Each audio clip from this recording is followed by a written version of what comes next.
हम राष्ट्रीय मानवाधिकार एवं अपराध नियंत्रण ब्यूरो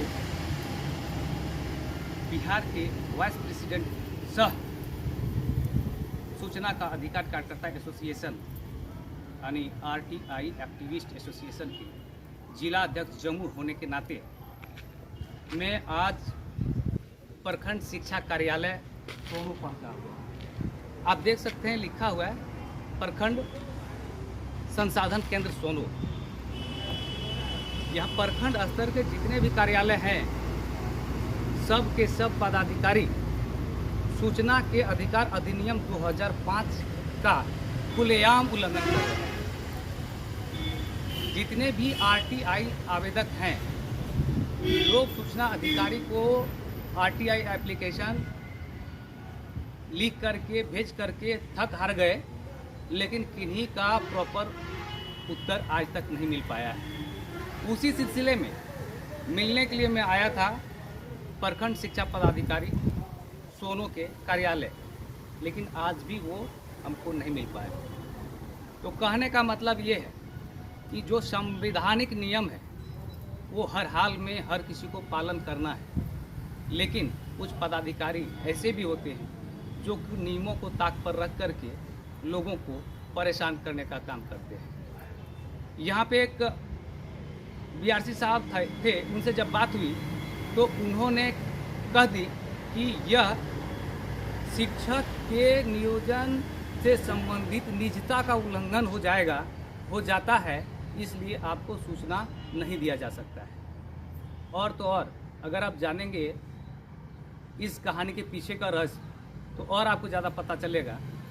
यहाँ तो ये भी बहुत ऐसे अधिकारी हैं जिनको ये भी नहीं पता है कि हम लोक सूचना अधिकारी हैं, तो जवाब हमको उपलब्ध करा करके RTI आवेदक को देना है। लेकिन नहीं, क्या करते हैं वो किसी स्कूल से लेना है सूचना, तो वहाँ के जो प्रभारी हैं उनको कह दिया जाता है कि ऐसा ऐसा आवेदन आया है, अब उसको दे दीजिए, और वो अपना साइन करके मुहर करके सीधा RTI आवेदक को दे दिया जाता है, जो कि यह बिल्कुल ही RTI अधिनियम 2005 के खिलाफ है। और जिस बात की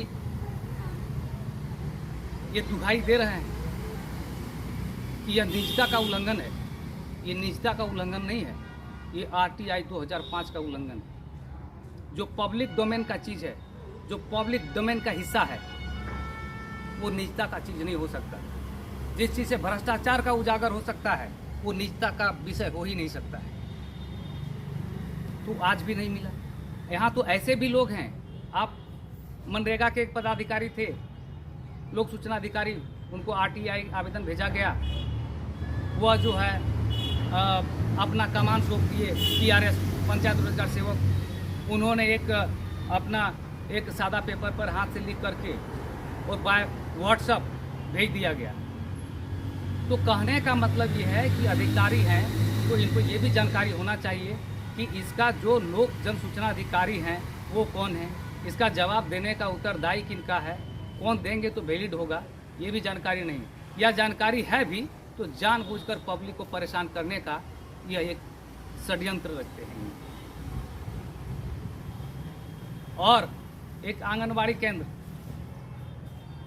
का जानकारी मांगा गया, उसमें सिर्फ RTI आवेदक यह बात लिख दी कि यह जो प्रोफार्मा मेरे द्वारा भेजा जा रहा है, प्रपत्र भेजा जा रहा है, इस माध्यम से आप सूचना उपलब्ध कराएं। पता है उनका जवाब क्या था?